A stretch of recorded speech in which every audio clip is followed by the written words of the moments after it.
我与表妹关系很好，宛如亲生。唯有一点，她看不上我的未婚夫周月舟。每别人在我跟前说周月舟的好话，她便暴怒跳脚。我阿姐自能配得上更好的人，周月舟她不配。我询问她原因，她却总是支支吾吾。直到上元节那日，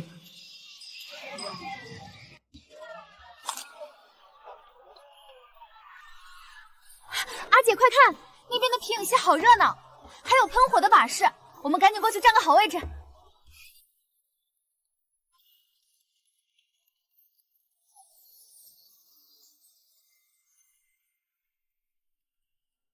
长哥，你看那盏兔子灯做的真精巧，是挺可爱的，就是颜色太素净了些，灰扑扑的，根本不衬阿姐。阿姐，你这般身份，该配那边的凤凰展翅灯，9天之上，光彩夺目才对。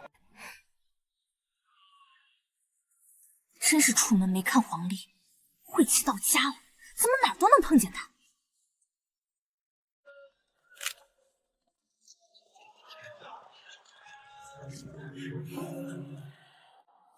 快瞧，那位便是孟家大小姐吧？跟小侯爷站在一起，可真是郎才女貌的一段佳话。可不是吗？孟家虽是商贾，这大小姐的气度倒也配得上，真是天造地设的一对。天造地设？我呸！他是个什么货色？阿姐，我们走。长哥，周遭都是相识的世家，旁人看着呢，莫要让人落了口实。你为何这般看不上他？没有原因，我阿姐配得上这世间最好的人，她周月舟根本就不配。哟，这不是长哥表妹吗？怎么了这是？谁惹我们的小爆竹生这么大的气了？滚！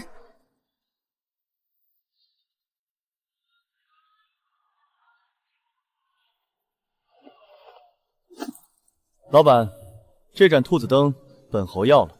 好嘞，多谢小侯爷赏赐，这灯给您取下来，您拿好。难道他看出我喜欢这灯，特意买来赠我？小爆竹，本侯瞧你今晚闷闷不乐的，特意买下这盏灯哄你开心。只要你肯叫声好哥哥，这盏灯本侯就赏你了。周月舟，你要点脸行吗？你眼瞎了还是心瞎了？那灯明明是我阿姐看上的，你拿它来恶心谁呢？你若再敢如此，当心我削了你的头发！咱们的小爆竹这是要动真格的了，有点意思。来来来，让本侯看看你这把小玩具能有什么本事。找死！哈哈哈哈哈！来追我呀！追到本侯，本侯就让你解解气儿。哈哈哈哈！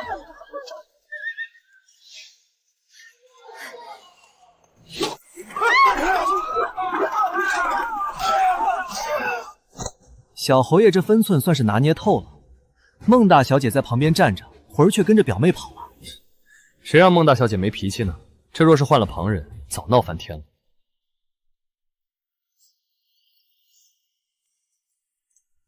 这孟大小姐就这么走了，连句场面话都不交代。被这般当众折辱，我还以为她即便不闹，至少也会委屈的掉几滴眼泪呢。她竟然这般平静。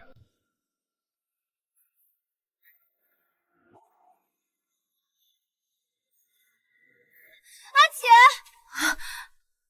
阿姐，你等等我！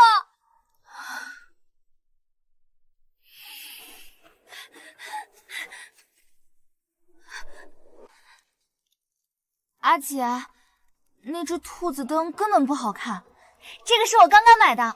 卖灯的老伯说，这灯寓意好，年年有余。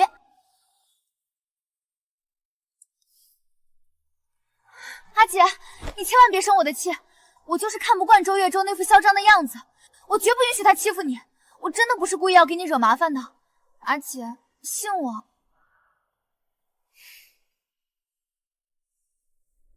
没生气，我只是有些厌倦了。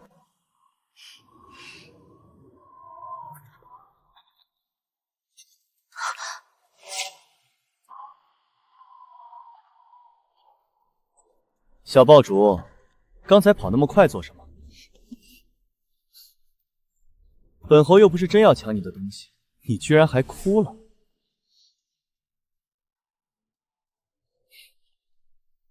拿着吧，云舒。这丫头脾气太倔，本侯不够花逗她。她倒好，掀了3个花灯摊子，当真是该找个夫婿管管了。既然是给长歌赢的，便自己收着吧。孟云舒，你又在闹什么别扭？一个破灯而已。太丑了，不想要。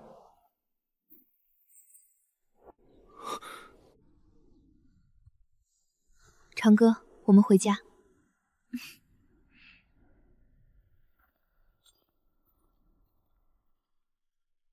孟云舒，好，你好样的！你给本侯等着！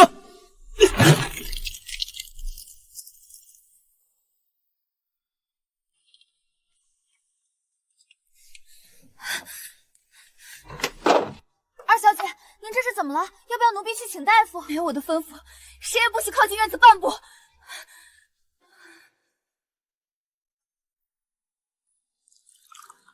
长歌，喝口热茶暖暖身子，有什么话坐下慢慢说。阿姐，退婚吧。周月舟不是良人，他就是个疯子，是个披着人皮的恶魔。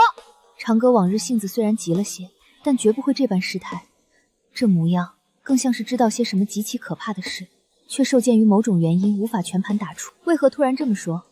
灯会上的事确实是他举止轻浮，若你不喜欢，下次我让他避开你便是。不是的，阿姐根本不是那么简单。他看我的眼神不对，真的不对。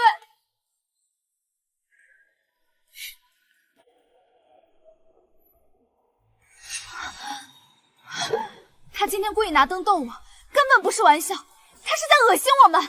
他想看我为了你同他置气，想看我们姐妹因为他生出嫌隙，他就在一旁像看戏一样欣赏，并以此为乐。他就是个彻头彻尾的变态。长歌，你弄疼我了。阿姐，你信我，你必须信我。周月舟就是个疯子，你千万不能嫁给他。阿姐，若嫁去侯府，你会死的，他会害死你的。我知道。他当真以为我看不出他龌龊的心思。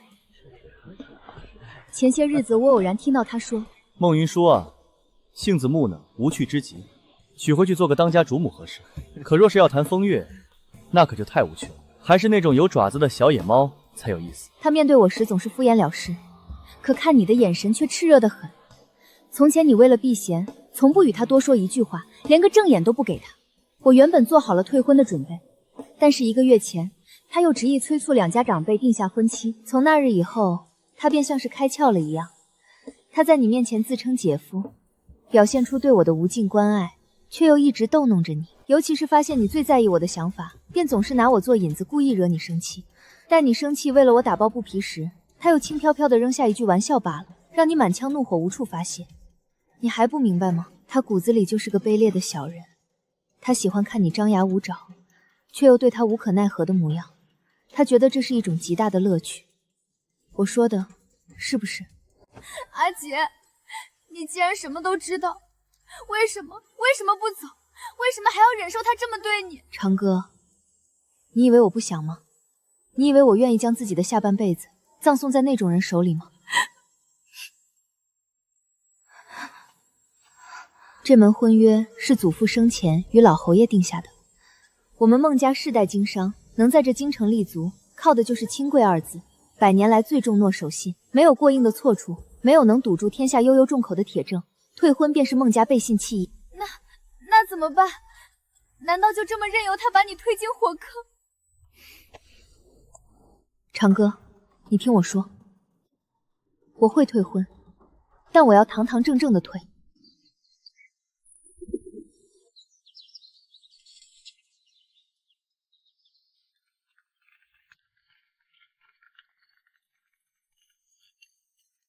大小姐，定北侯府刚才派人送来了赔罪礼，来人说是小侯爷特意为您精心备下的，请您务必收下。打开。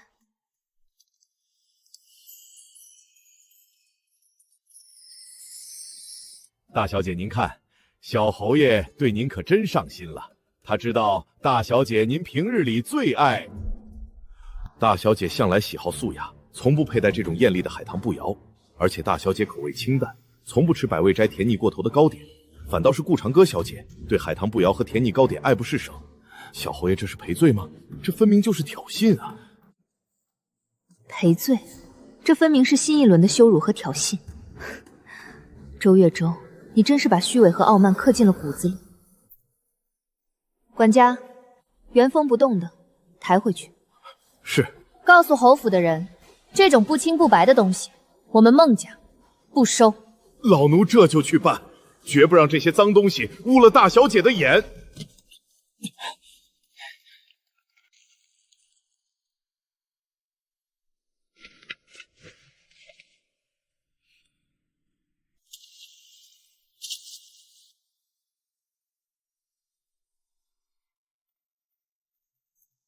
孟云舒，你今天又是唱的哪一出？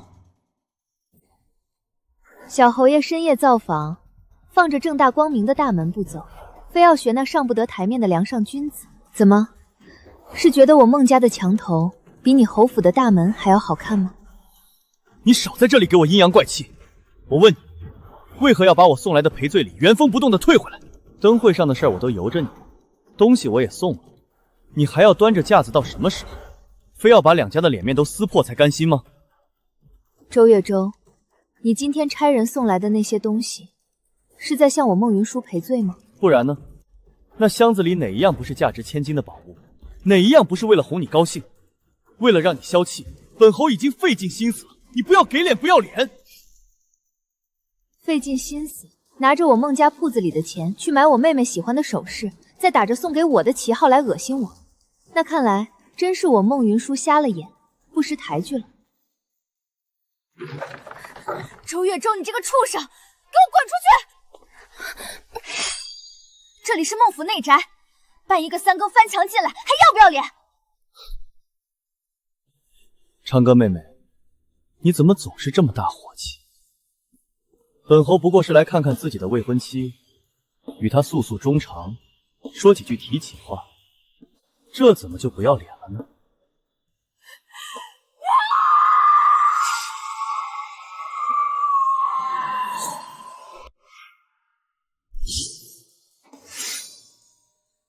长歌，进去。阿姐，你放开我！他欺人太甚！听话，进去。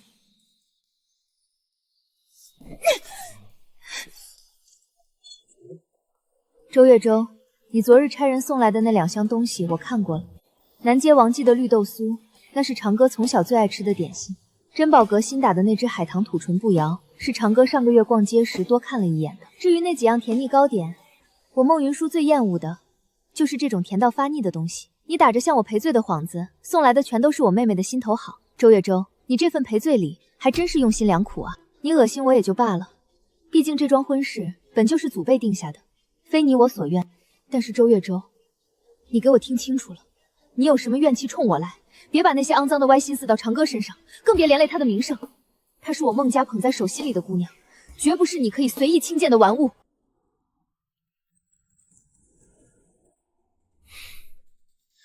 你胡说八道什么啊？她是你妹妹，我爱屋及乌，多照顾她几分，这也有错？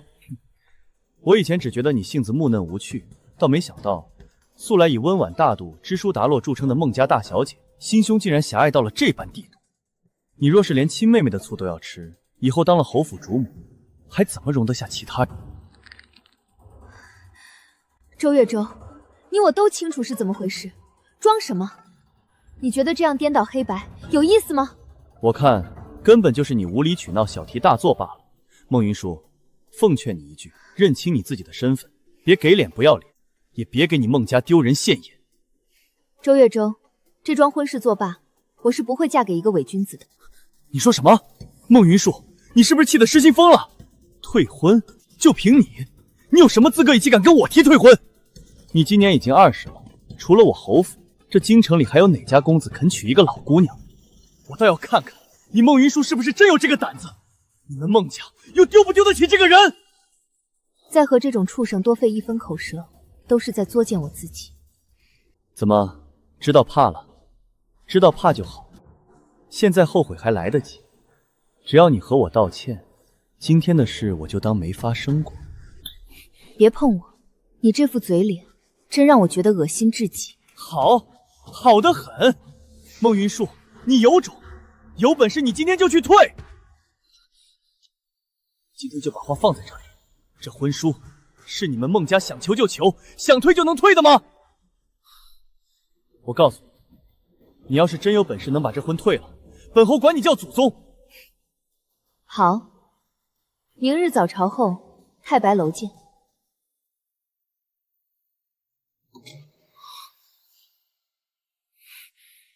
他到底想干什么？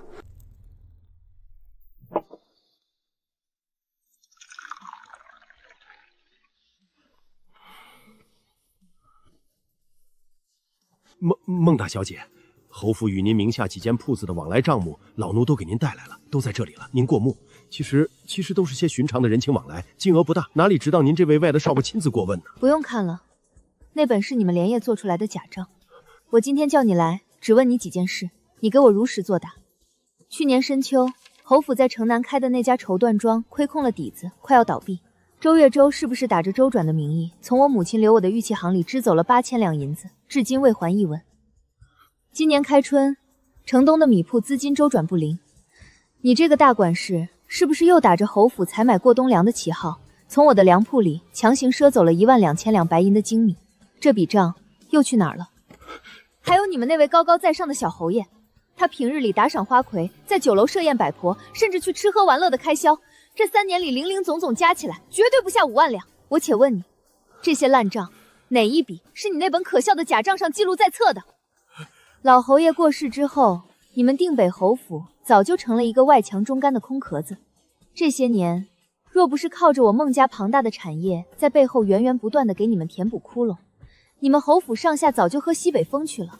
还未成婚，就敢如此明目张胆、厚颜无耻的动用未婚妻的嫁妆，你们定北侯府好大的脸面！回去给周月周带句话，他这些年从我孟家这里吃下去的一分一毫，连本带都得给我原封不动的吐出来。这婚也必须要退！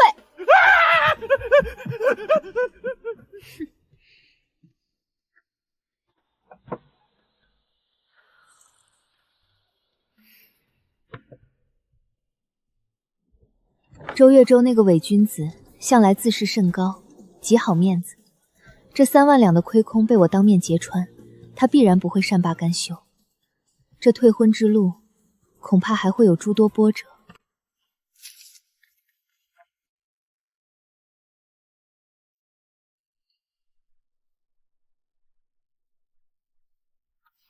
沈大人，孟大小姐好手段。沈大人有何指教？若是指刚才之事，不过是孟家处理一些不听话的奴才和理不清的家务事罢了，算不着什么手段，让大人见笑了。以雷霆万钧之势直击要害，3言2语便逼得定北侯府的管事毫无还手之力，连滚带爬的落跑。这若是还算不得手段，那京中绝大多数自诩聪明的男儿，恐怕都要羞愧得无地自容了。沈大人堂堂大理寺少卿，也喜欢在隔壁偷听吗？无意冒犯，只是恰巧在此处会客。这茶楼的木板隔音实在太差，孟大小姐掷地有声的侧责，本官想不听见也难。沈彦州在朝堂上是出了名的铁面无私、不近人情，他这种清流权臣，怎么可能去管周月州那种破猎户的闲事？他今日突然现身，还出言试探，绝非看热闹这么简单。既然沈大人都听见了，想必也十分清楚，这是我孟家与定北侯府的私怨，民女不敢劳烦大理寺卿费心，告辞。只不过，孟大小姐，你这釜底抽尘的计划虽好，却算错了一环。周家现在根本拿不出这3万两白银。沈大人何出此言？定北侯府再怎么不济，好歹也是传承100年的簪缨世家。俗话说，瘦死的骆驼比马大，区区3万两白银，砸锅卖铁难道还凑不齐吗？孟大小姐是个聪明人，却只知其一，不知其二。侯府的窟窿远比你想象的要深得多。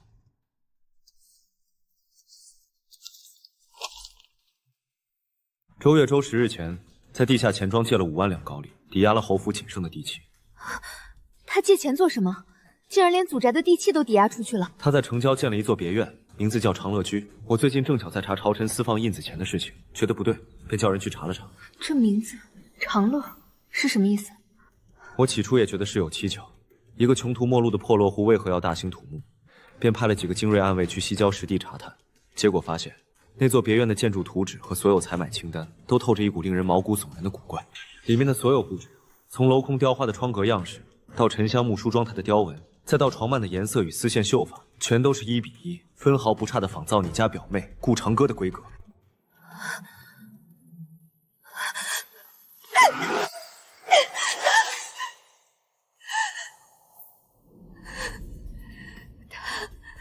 他怎么敢？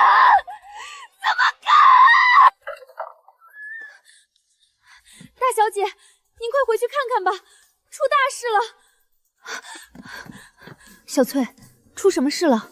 表小姐她刚才午睡的时候突然就面住了，在房里发了疯一样，不停地砸东西，又哭又叫，还说谁要放她的血。备马，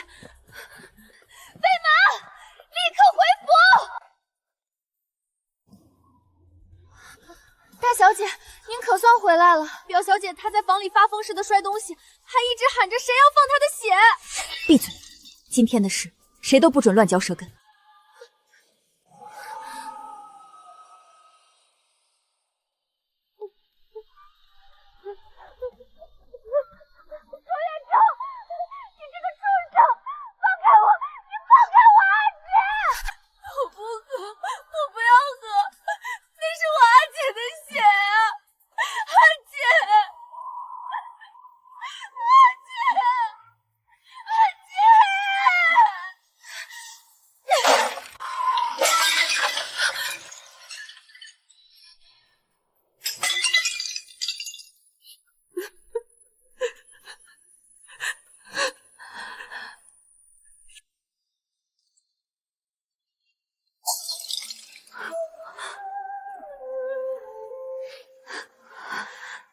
长哥，别怕，醒醒，阿姐在这里。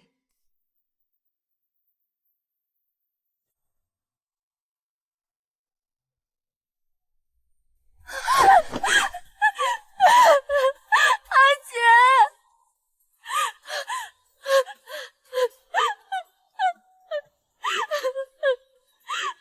我在，长哥，阿姐在，别怕，不管发生什么天大的事，阿姐都在这里守着你。阿姐，求求你别嫁给他，你千万别嫁给周月舟那个魔鬼，他根本不是人，他会害死你的，他会把我们孟家所有人都害死的。好，阿姐不嫁。你慢慢说，你到底知道了什么？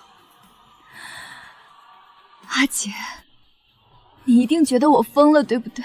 从上元节那天灯会开始，我就变得疯疯癫癫，当街拔刀，所有人都在背后骂我是个泼妇。不，我不觉得，你是我看着长大的妹妹，你做任何事都有你的理由。因为我是死过一次的人了。阿姐，我做了一个很真实的梦。长哥，别怕，有阿姐在，你慢慢说，把梦中的事一字不漏地告诉阿姐。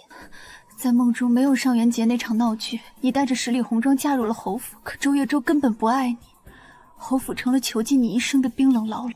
他频频来孟家纠缠我，为了避开他，我匆匆定下了一门远在江南的亲事。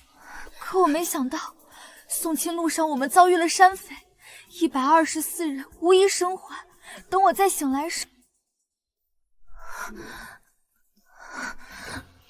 长歌妹妹，你终于醒了。这长乐娟，我可是为你精心打造了整整1年，你就老实待在这儿吧。我被关在长乐居那个地狱里，日夜惊惧交加，求生不得，求死不能。在那暗无天日的折磨下，我染上了严重的心疾，日日咳血不止。那个疯子不知从哪里听来的偏方，说若能取得至亲之人的心头血做药引，便可痊愈。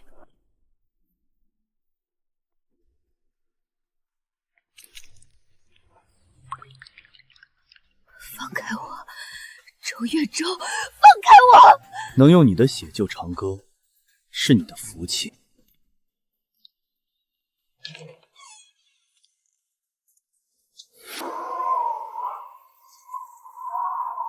整整3年啊，阿姐，你就这样被他生生放干了血，死在那个大雪天里。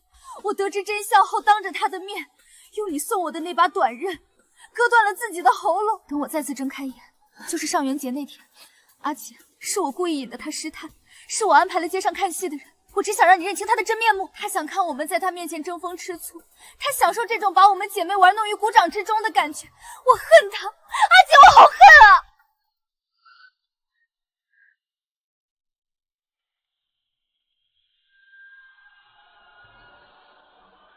我信你，长歌，周月舟，我要你不得好死。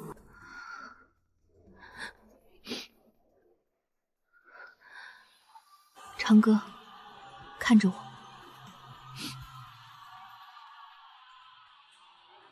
你方才说的每一个字，我都信。你受的苦，阿姐感同身受。梦中的我愚不可及，错信豺狼，才害了你我2人落得那般境地。不，阿姐，不关你的事，是我们太容易相信别人，是周月舟太会伪装，他就是个魔鬼。是，他是魔鬼，但我们绝不是坐以待毙的羔羊。长歌，既然老天垂怜，让你知道了这些事，就绝不是让你躲在角落里哭泣的。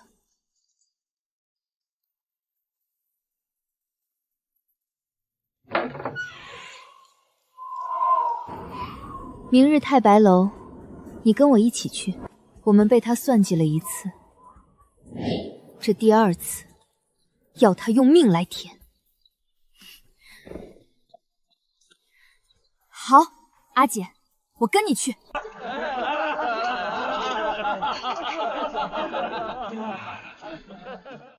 小侯爷真是好手段，孟家大小姐那样的古板性子，居然也敢跟您闹脾气。不过再怎么闹，今日还不是要乖乖上门赔罪？哼，一个只知死读书的无趣女人，能翻出什么风浪？本侯肯给她几分颜色，让她坐稳这侯府主母的位置，那是她8辈子修来的福气。就是孟家如今不过是个徒有其表的空壳子，全靠着和侯府的婚约在外面撑门面呢。他孟云舒敢退婚，除非是脑子被门挤了，疯了不成？今日请各位兄弟来，就是做个见证，也好让全京城的人都看看，女人耍小性子可以，但要分清对谁，惹恼了我定北侯府，可没有好果子吃。小侯爷威武！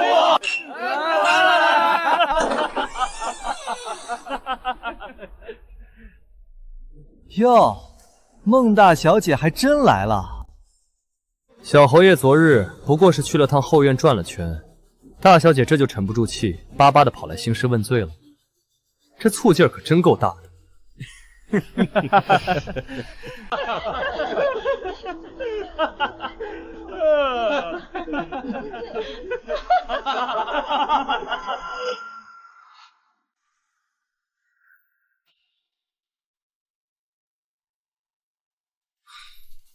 行了，云舒，别在那儿傻站着了，过来坐吧。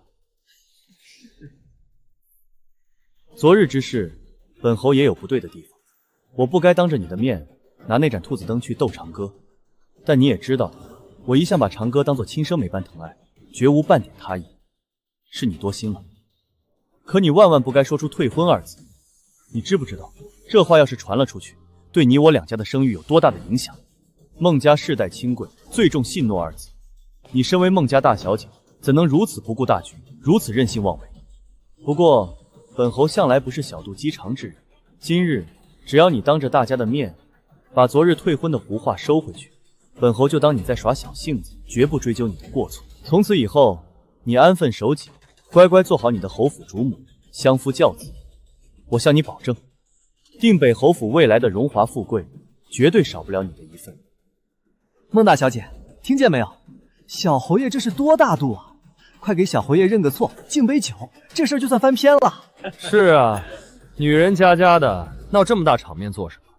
别为了一点小事儿伤了两家的和气。云舒，过来，别僵着了，让大家看笑话了。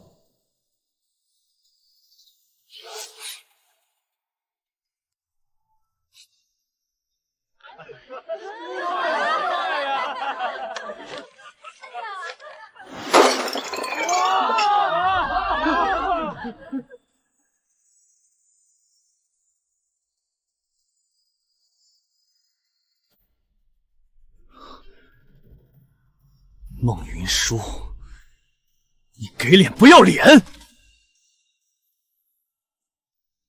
周月舟，我再说一遍，我今日来不是来跟你商量的，我是来通知你。通知我？你算个什么东西？这婚约是祖辈定下的，是圣上都知晓的和月舟，你说退就退？你把定北侯府当什么了？你又把本侯当什么了？我当你们是什么？我当你们是靠着我孟家的嫁妆接济，靠着吸我的血，才能维持着满身表面风光的破落户。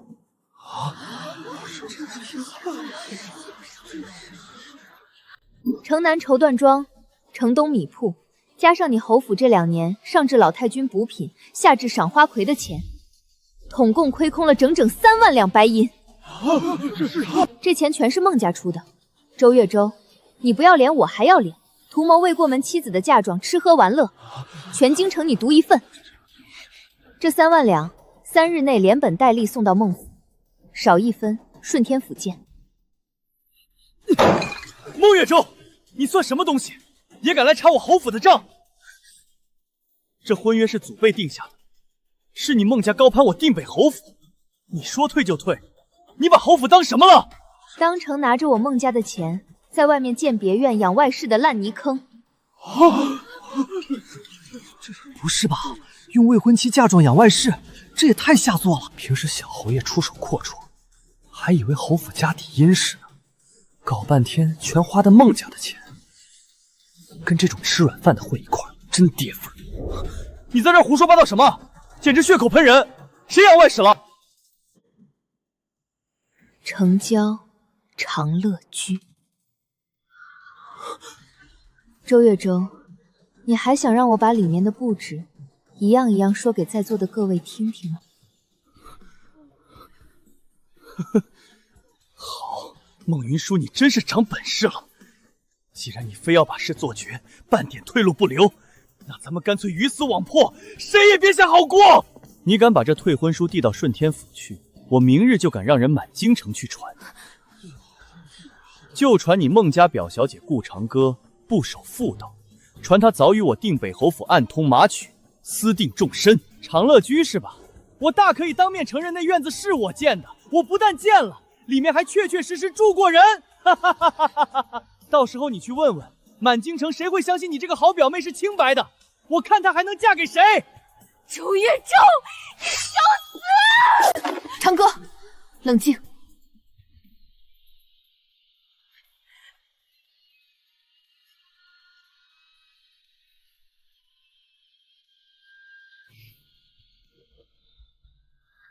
你大可以去街上到处传，不过在你派出去的人胡说八道前，顺天府的大人们恐怕会先一步看到这张票据。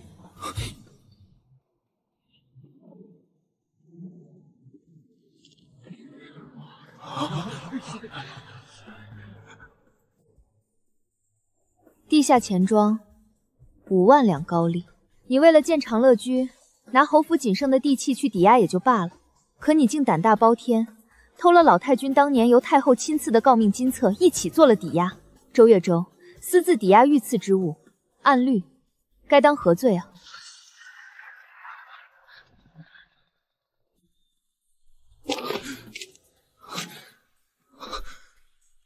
为什么连侯府都没人知道的死穴，孟云舒为什么会知道？沈彦州，你，一定是你！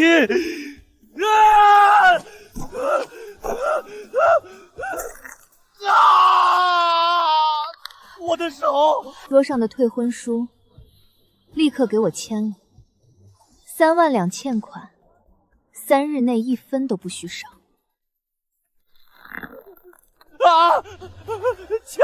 我签！还有，你若敢在外面吐露半个关于长歌的字，我保证明日午时，老太君的那份金册抵押原件就会端端正正出现在顺天府尹的公堂之上。孟云舒，你非要做的这么绝吗？我们毕竟自幼定亲。闭嘴，别脏了我的耳朵。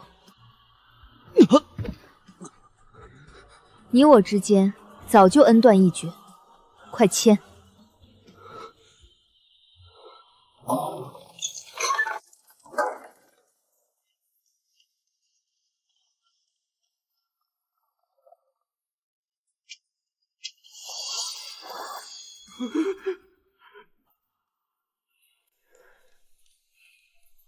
哦，看来孟大小姐此刻正在处理一点家务事。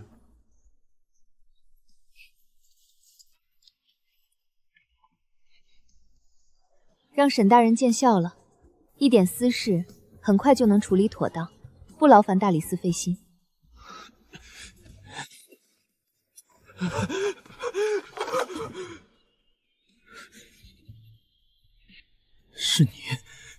是你叫来的，孟云舒，你这个毒妇，你算计我！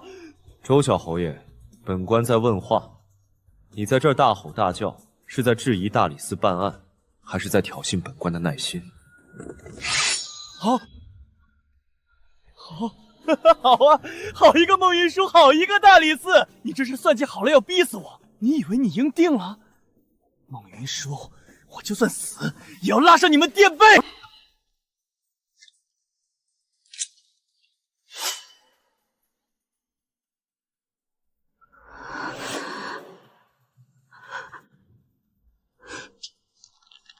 长歌，别冲动。周月舟，你已经穷途堕路了，还想耍什么花样？花样？孟云舒，你瞪大眼睛看清楚了，这不是花样，这是信物。孟云舒，既然你非要退婚，可以，但我今日必须让全京城的人都知道真相。这块玉佩是长歌的贴身之物。大理寺卿在此，诸位兄弟也都在此，我今日就明明白白的告诉你们，我与顾长歌早有私情。你放屁！周月舟，你少在这里胡说八道！我胡说？顾长歌，事到如今你还装什么烈女？这玉佩明明是你亲手赠予我的定情信物。我们早就在长乐居私会过无数次了，要不然我为什么要耗费巨资专门为你建一座一模一样的长乐居？孟云舒，你今日退了婚，我明日便拿着玉佩去孟府下聘，光明正大的迎她过门，做我的妾。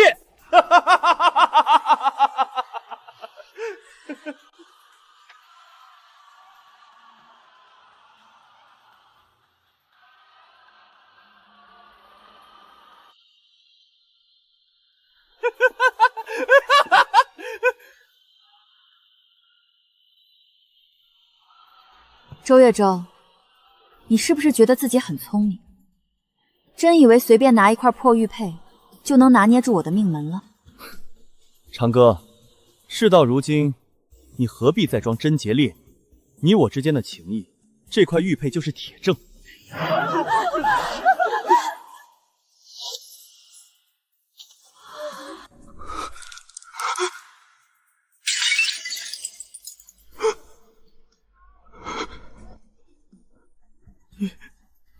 你干了什么？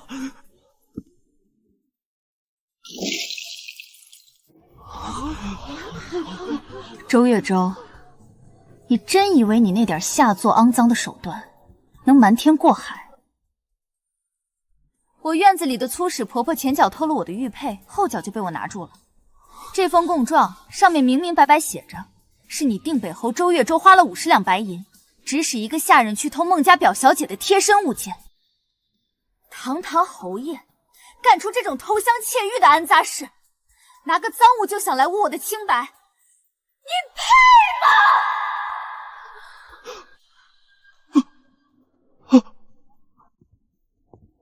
沈大人，既然大理寺今日恰好在此查案，那便劳烦大人做个见证。这份供状就当是孟家成帝的政务了。拿笔来。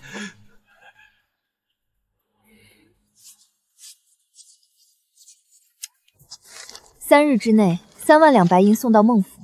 过1日，你的抵押票据便会出现在宗人府的案头。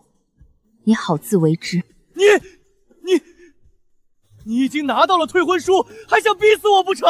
过了1日，我就拿着你抵押御赐金册的票据，亲自去宗人府击鼓鸣冤。届时，不光是你，整个定北侯府都要为你陪葬。长哥，事情办完了，我们回家。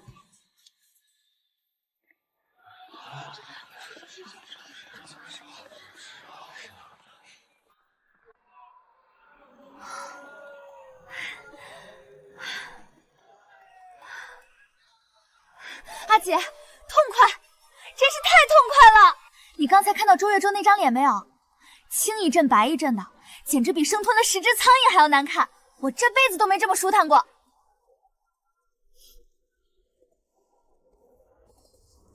不过你刚才那一手倒真把我也镇住了。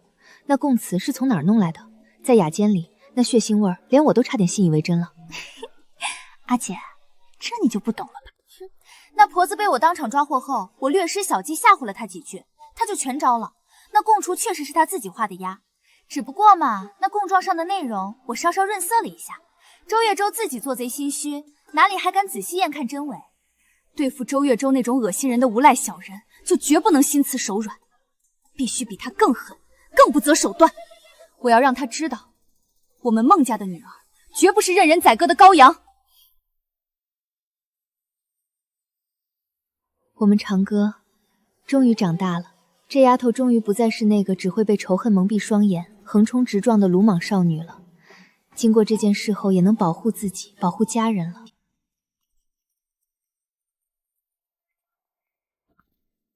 孟大小姐当真是好算计，仅仅一张供状，就把不可一世的定北侯爷逼得签了字、画了押。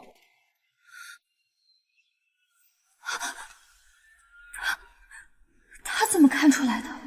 大理寺卿果然名不虚传，说是他要治我们一个伪造证物之罪。沈大人果然明察秋毫，什么都瞒不过您的眼睛。不过办案讲成真凭实据，但对付周月舟这种满心算计、卑劣至极的无赖，攻心为上，方能一击致命。况且我手中那张抵押玉金册的票据，可是大人您亲手相赠的，那可是如假包换的铁证。云舒不过是用了些小手段，让大人的铁证发挥出它最大的价值罢了。眼前的女子哪里有半分传闻中温婉柔顺、任人拿捏的软弱模样？她分明就是一把藏在古朴剑鞘中的绝世利刃，一旦出鞘，便寒光四射，见血封喉。孟云舒，沈大人有何指教？你比传闻中要锋利得多。外头的人都说孟家大小姐守规矩、重清誉，是个没有脾气的泥人。今日一见，方知市井传言误人子弟。看来这偌大的京城里，眼瞎的人不止周月中一个。今日之事，无论如何，多谢沈大人出手解围。改日，云舒定当备上一份厚礼，亲自登门道谢。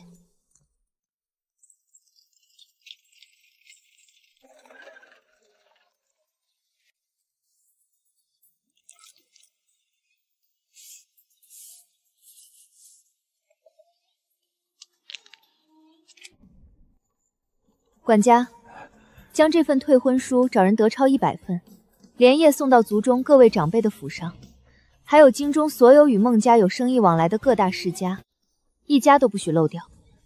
大小姐，这是要将此事彻底昭告天下，让定北侯府再无一丝转圜的余地啊！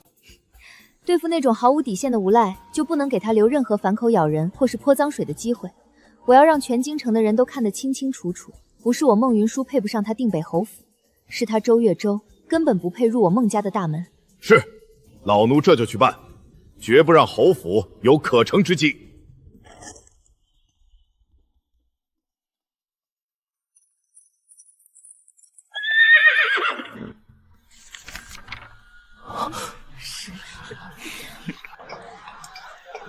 各位看官，要说这定北侯府的小侯爷呀，那可真是偷鸡不成反蚀把米。御赐的金册他也敢拿去压，孟家的玉佩他也敢顺手偷，最后落了个什么下场？人财两空，脸皮扫地。听说了吗？那小侯爷竟敢拿御赐的金册去地下钱庄抵押，简直是胆大包天，不要命了！何止啊！听说他还偷人家表姑娘的贴身玉佩，想以此栽赃给表姑娘毁人清白呢。这种卑劣手段，真是人品败坏到了极点。孟大小姐这婚退得雷厉风行，好得很啊！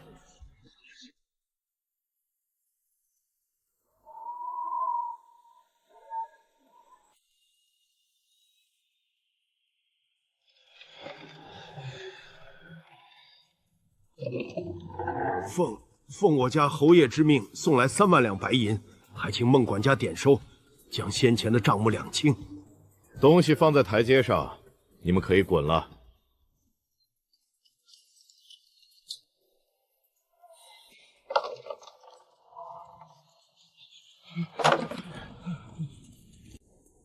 退婚后的这1个月，孟家总算是彻底摆脱了那个无底洞。大小姐，这是城南那几家铺子这个月的流水，您过目。自从和定北侯府断了后，咱们的账面上可是宽上了太多。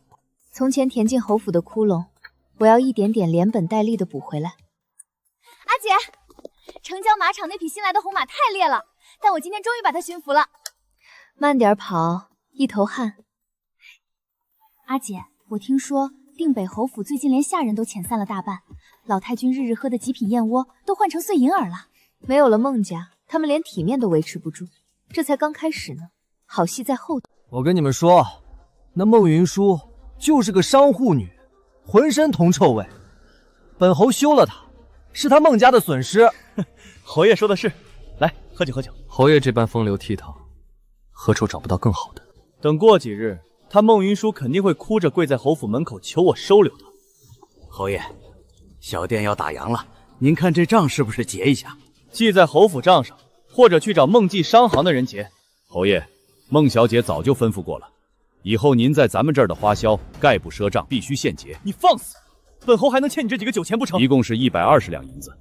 侯爷，给钱吧。张兄，李兄，我今日出门急。哎呀，我想起家中还有急事，告辞。侯爷，我也先走一步了。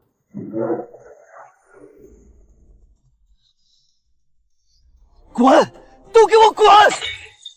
哼，侯爷，没钱装什么大爷？来人，把侯爷的玉佩扒下来抵债！你们敢！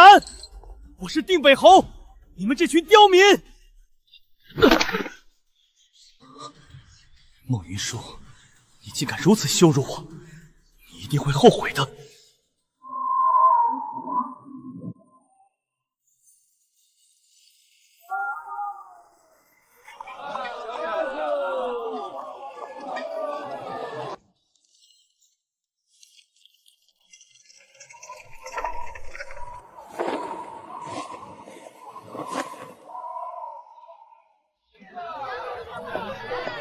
原来没了他的万贯家财，没他帮我撑腰，我周月舟竟什么都不是，连个叫花子都不如。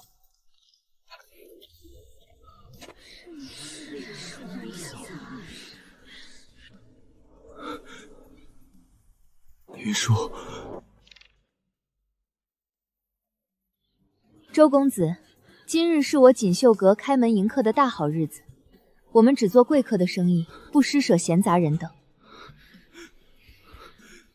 云舒，我知道错了，我真的知道错了。这几个月，我日日都在想你，我想起你以前替我熬的醒酒汤，想起你替侯府填上的那些烂账。长歌的事是我糊涂，是我鬼迷心窍。我不退婚了，我们重新开始好不好？我去孟家门前跪着，求岳父原谅我，我发誓以后全听你的。周月舟，收起你这副恶心的嘴脸，你根本不是知道错了，你只是发现离开了孟家的银子，离开了我孟云舒，你根本活不下去。你非要当着这么多人的面把话说得这么绝情吗？我们3年的婚约，整整3年，难道你对我连一丝情分都没有吗？你若是没情分，怎么会像个傻子一样忍我那么久？忍你是因为那是有祖宗定下的规矩，既然你自己不要脸，亲手作践了这份婚约，这规矩便作废了。至于你口中的情分，这种东西，我孟云舒只给配得上的人，你不配。我不信，你肯定是找好下家了。你是不是和谁勾搭上了，才这么急着踹开我？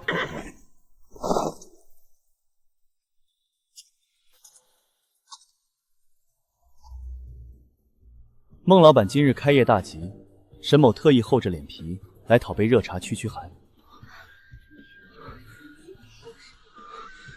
沈燕州，原来是你们！你们果然……怎么，大理寺门前那几通威武棍没让你长记性，还是嫌命太长，想跑到这里来撒野？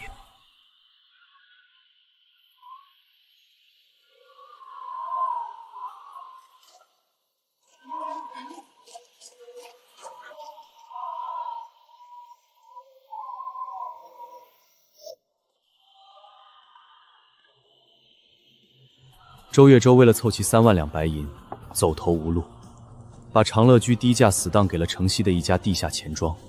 钱庄的打手前日去收房，在后院那棵粗大的梨花树下挖出了2具白骨化的女尸。那2名女子都是江南人士，被周月舟以寻常人家的名义买进别院，后来试图逃跑，被活活打死埋在了树下。梦中长歌就是被他囚禁在那个暗无天日的地方。这一世他虽在我的保护下逃过一劫，可长乐居那肮脏的地下，终究还是埋了其他无辜的冤魂。周月舟这个恶魔，果然是个骨子里烂透了的变态。这桩案子，大理寺已经正式立案接手，定北侯府的百年爵位，到今日算是彻彻底底走到头了。阿姐，你看我今天算的这笔账。阿姐，发生什么事了？脸色怎么这么难看？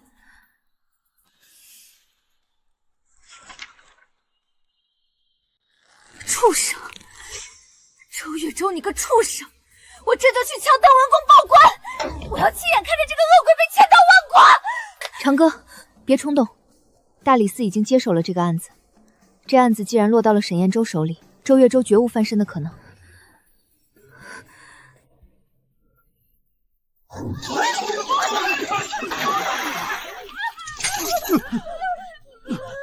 带走！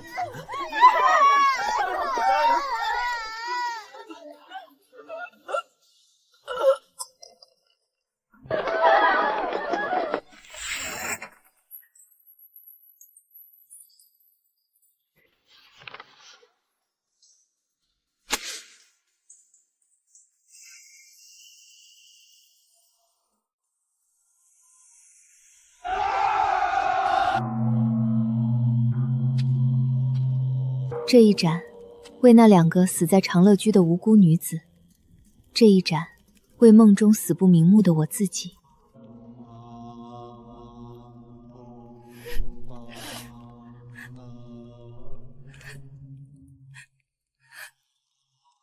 阿姐，那个魔鬼他终于死了。是，他死了。从今往后，再也不会有人拿下作的手段逗弄你，再也不会有人逼着你喝下那些毒药，更不会再有任何人能伤到我们姐妹一毫了。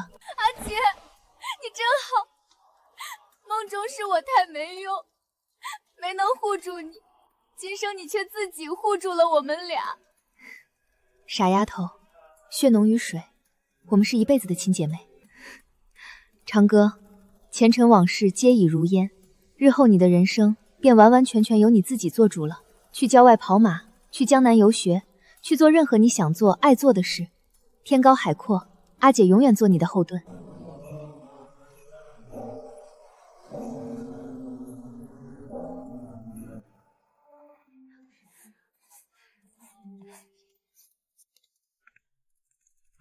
阿姐，城西马场新到了一匹好马，改日我带你去瞧瞧。先尝尝，刚出炉的。辛苦了。今日永安郡主府的订单赶制出来了，你去库房看看，别出了纰漏。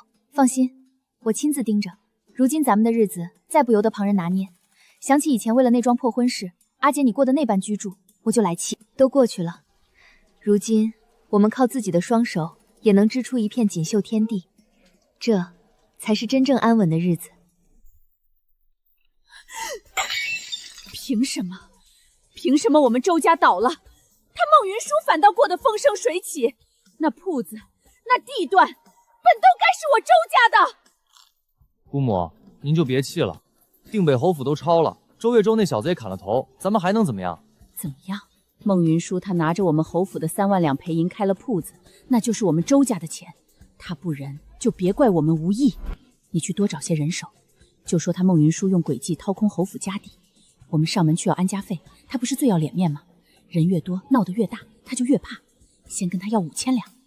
这主意好，他一个女人家还能扛得住唾沫星子烟？天理何在呀！黑心的孟家逼死我侄儿，吞了我侯府的家产啊！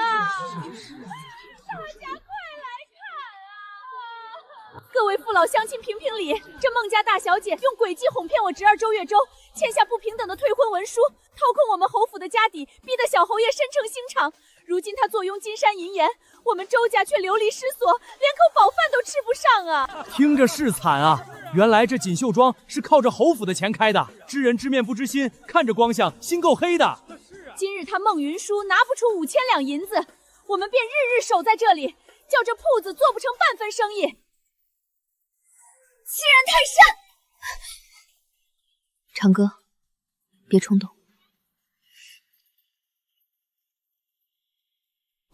老陈婆，白纸黑字的退婚文书传遍京城，当日太白楼数十位贵人亲眼见证，周月舟亏空是他自己奢靡挥霍，私建长乐居，残害无辜所致，与我阿姐毫无干系。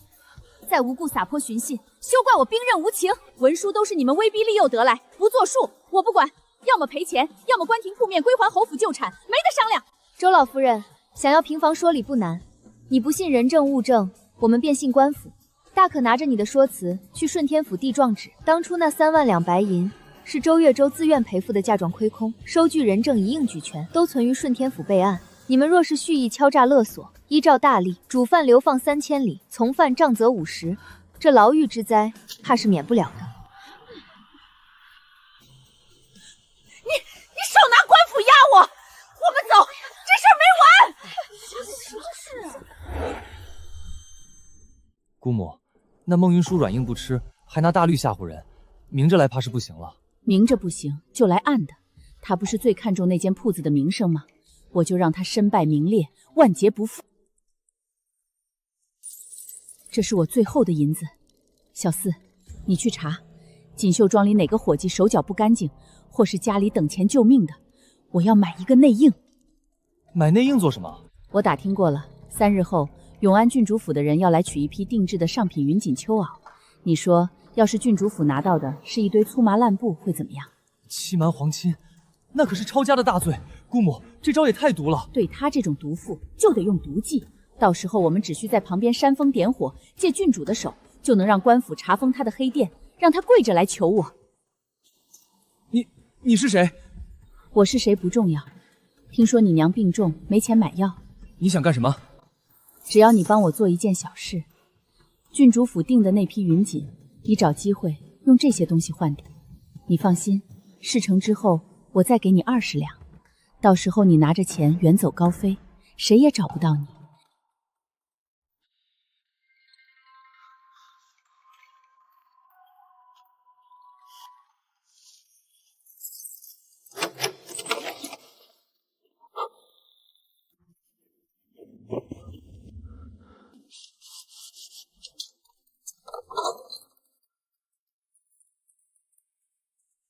小姐，那小厮已经将布料全数调换了。人赃并获，他抵赖不了。他既然费心设了这个局，我们不做一回瓮中之鳖，岂不辜负了他一番美意？阿姐是想将计就计，传我吩咐，任由他调换布料，你亲自去取一块原装云锦的样布封存起来，作为物证，然后静待郡主府的人上门取货。打开，验货。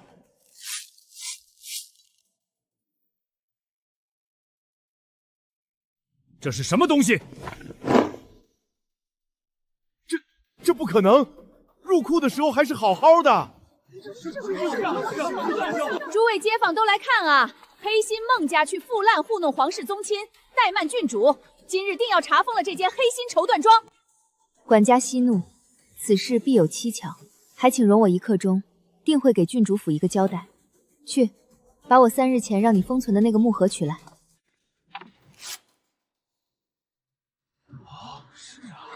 王二，上前来。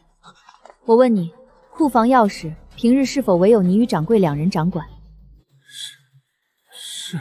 这批郡主府的成衣，从入库到打包，是否全程由你经手？是。那么，是谁出钱指使你偷换锦料，加货锦绣庄，据实招供？否则，欺瞒皇亲、伪造贡品，单这2条罪名就够你全家流放。是他，是周老夫人给了我10两银子，逼我用劣等麻布换掉了库房里的云锦，不关我的事儿啊！